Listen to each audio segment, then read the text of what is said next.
Optiver is a global market maker. We provide liquidity in tens of thousands of financial products on major exchanges all around the world.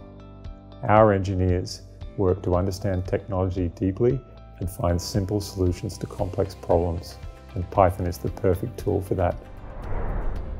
At Optiver, we strive to make data-driven decisions.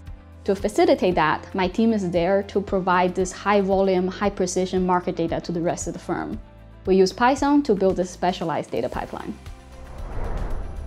Part of working in a trading company is that we have hundreds of applications deployed across hundreds of servers across the world.